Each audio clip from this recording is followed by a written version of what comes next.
Ici Louis Lemieux, député de Saint-Jean et ex-journaliste et animateur. La chaîne YouTube que vous regardez en ce moment, Studio Saint-Jean, c'est ma chaîne au service de ma communauté. Comme ça, j'espère pouvoir aider les gens d'ici à mieux communiquer entre eux et avec vous. L'idée, c'est que les citoyens, les groupes communautaires, les organismes qui viennent me rencontrer dans le bureau ont beaucoup à dire et je voudrais que beaucoup plus de gens l'entendent. Donc, comme ça, tout le monde, vous y compris, allez savoir qui ils sont, ce qu'ils font, pourquoi ils le font, comment ils le font et pour qui ils le font. Abonnez-vous à ma chaîne, j'en ai tout plein comme ça.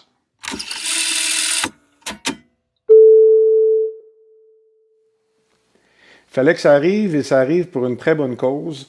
Je reçois dans le studio Saint-Jean et j'en suis très content Dave Turcotte, parce qu'il est le président d'honneur du Relais pour la vie. Vous l'avez vu chez Éric Latour et vous le voyez aussi dans le studio Saint-Jean pour passer le même message parce qu'il est important. Salut Dave. Bonjour. Merci d'être là. Ça fait plaisir. Je dirais à la blague, le 17e rencontre le 18e député, là. Oui, c'est pas une blague, c'est vrai.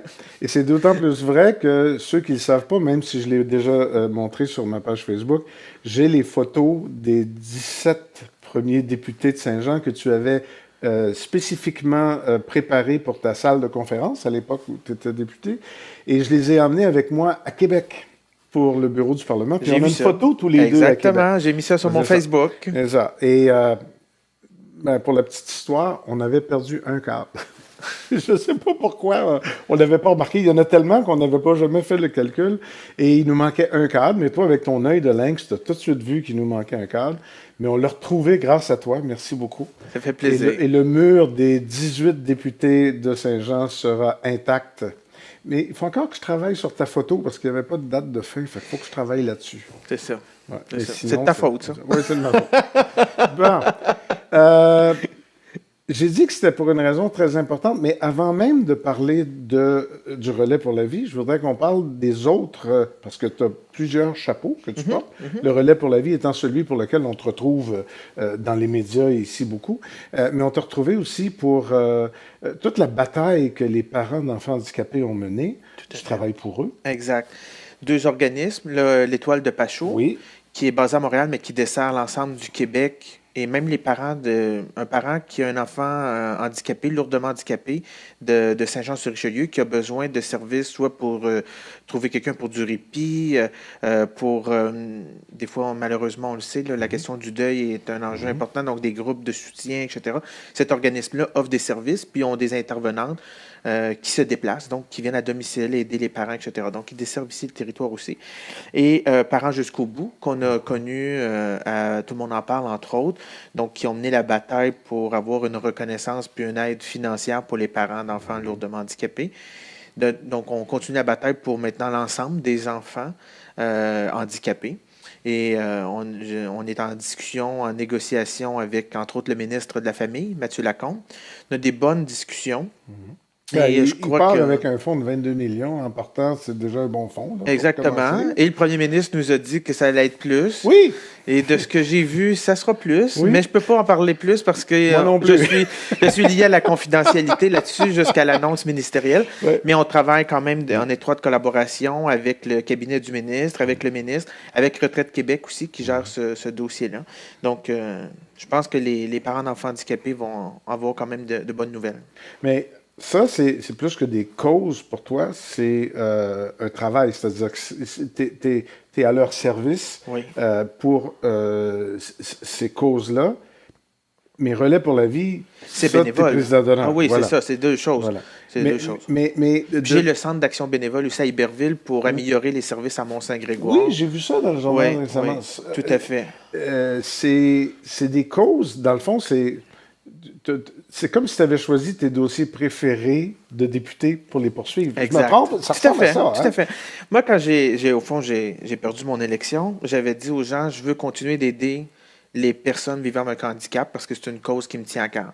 Fait que là, je le fais par mon travail, parce qu'à un moment donné, il faut vivre aussi. Hein? Je voulais continuer d'aider la région, dans le développement de la région, les organismes communautaires. Fait que je le fais avec le Centre d'action bénévole d'Iberville. La lutte contre le cancer, mon père a eu le cancer, c'est une cause qui me tient à cœur. Donc, ça a été les premiers. Ils m'ont approché 2, 3 semaines après que j'ai perdu l'élection. Puis ils m'ont dit, on avait pensé à toi pour être notre président d'honneur maintenant que tu es disponible, tout ça.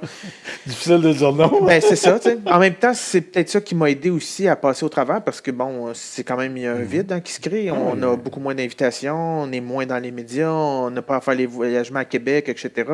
Donc, ça m'a permis, au fond, de me réimpliquer, de me sentir utile pour la région. Puis j'ai un autre mandat qui a passé un peu plus sous silence quand même.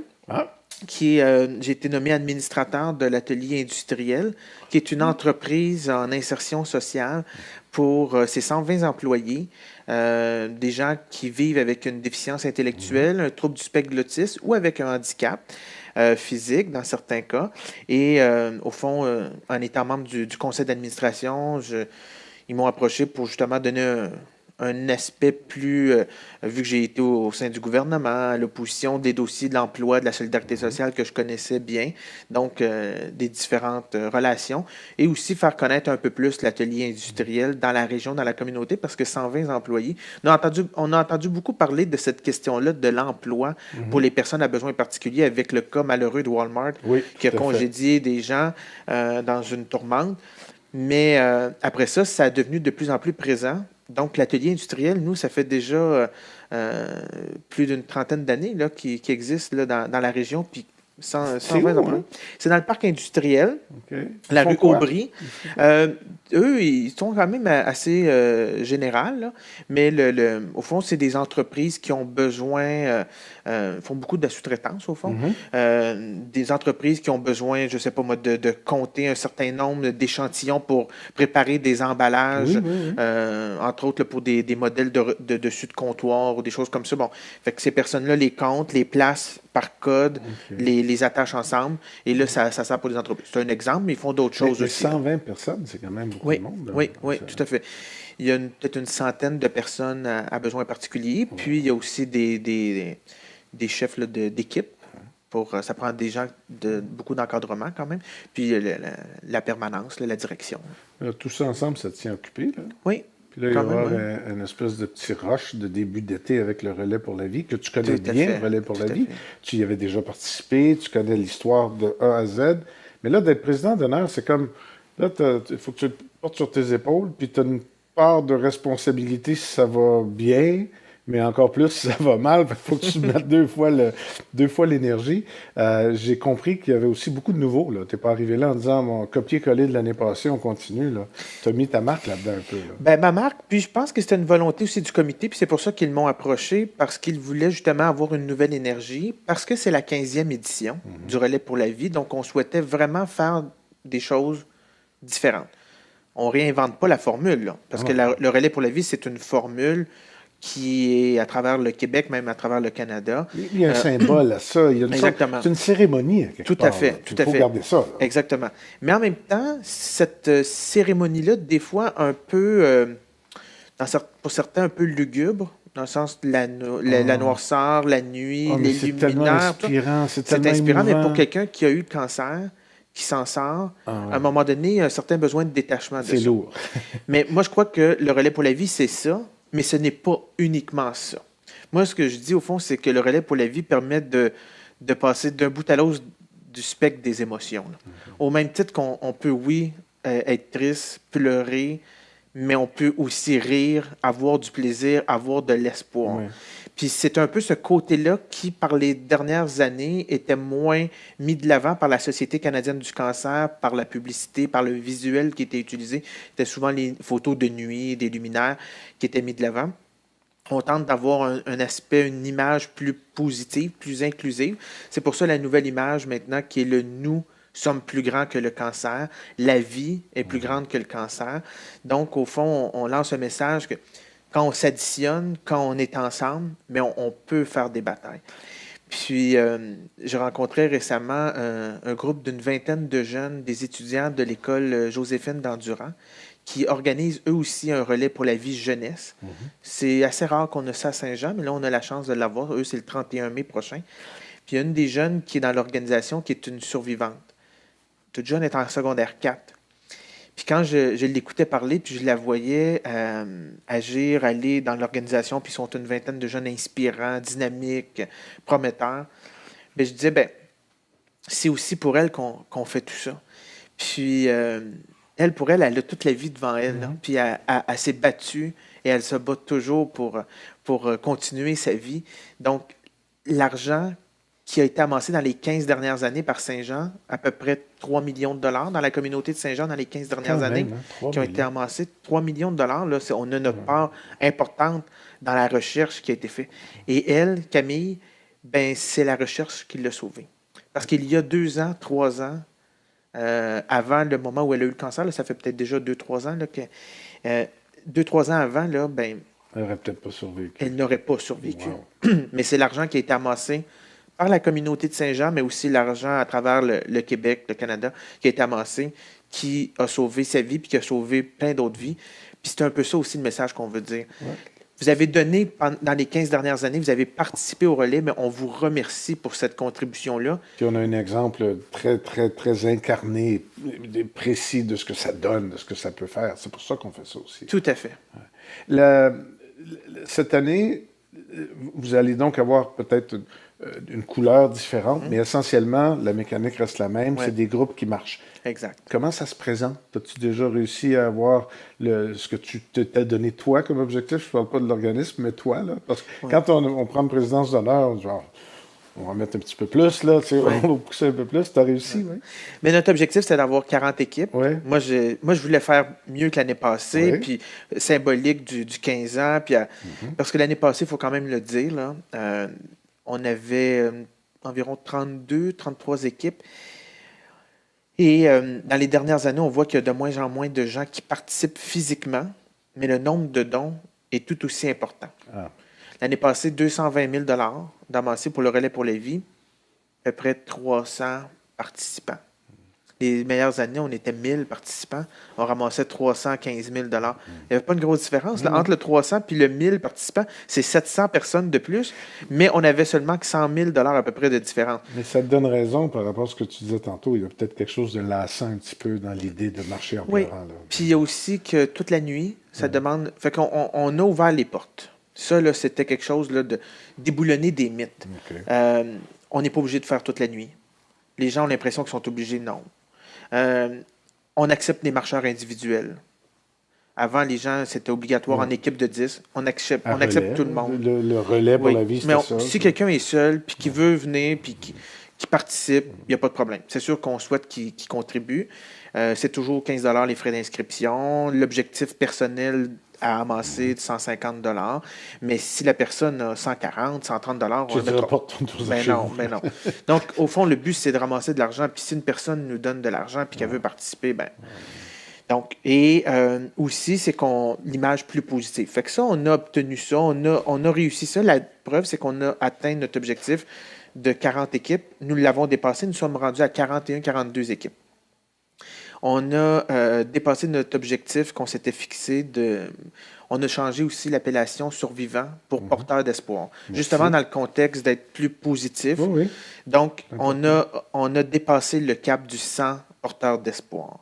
Puis ça a été dit, puis que je vais vous le dire, parce que à peu près, je pense, dans les médias, ça n'a pas été dit nulle part ailleurs, mais pour cette année, pour le 15e anniversaire, nous aurons 15 porteurs d'espoir, accompagnés de 15 proches aidants, parce qu'on veut aussi valoriser les proches aidants qui ont été leur aidant naturel, qui vont avec moi couper le ruban pour commencer la marche. Donc, puis on tente d'avoir des porteurs d'espoir qui sont significatifs, donc d'anciens porte-parole ou d'anciens présidents d'honneur ou de leurs conjoints dans certains cas. Des jeunes. La petite Camille, entre autres, la jeune Camille, elle sera une des J'allais te le demander, parce que là, avec tout ce que tu m'as dit d'elle, elle a sa place là. Tout à fait. Les gens du comité, moi, je me sentais une petite gêne, mais les gens du comité tenaient à ce que mon père soit là avec ma mère comme survivant, porteur d'espoir, et ainsi que ma mère qui était sa proche aidante. Parce que j'ai été impliqué, puis un peu la symbolique là, ça tombe sur le sens. Là. Il y a quelque chose de naturel et normal auquel on n'avait peut-être pas pensé à l'époque, mais là, maintenant, ça va de soi. Là. Tout à fait. Fait que ça, c'est une nouveauté qu'on veut. On veut aussi que la cérémonie pour les porteurs d'espoir soit un peu plus courte, mais plus agréable, tenant compte de leur situation aussi physique dans certains cas. Des gens disaient on voudrait y aller, mais c'est trop long. Bon. Fait que là, on a décidé d'écourter ça. Le fait qu'on n'a pas accès, du moins pour l'instant, au Colisée. Ça a un impact financier pour nous parce que ça crée des dépenses supplémentaires. On fait louer un chapiteau, tout ce qu'on n'avait pas à faire. Mais ça crée une dynamique différente. On réaménage le site tenant compte de ça. Donc, on trouve des avantages à un inconvénient à première vue. Et c'est la beauté de l'inconvénience, parce que sinon, on fait des copier-coller et on finit par refaire des choses qui... moi, j'aime ça, l'idée d'être obligé de contourner des difficultés. Mais là, le chapiteau, ça veut dire que là, on est vraiment en extérieur. Là. Les éléments vont compter et les gens vont... Mais il y a un accès immédiat. On va vous voir de loin. Là. On va savoir que vous êtes là. C'est quand encore? Le 7 juin. Et la cérémonie? Débute vers 18h pour les porteurs d'espoir. Maintenant aussi, la cérémonie plus protocolaire. Les porteurs d'espoir seront présents avec les marchands. Avant, il y avait 2 cérémonies protocolaires, que ça brisait comme les porteurs d'espoir d'un côté, puis c'était pas...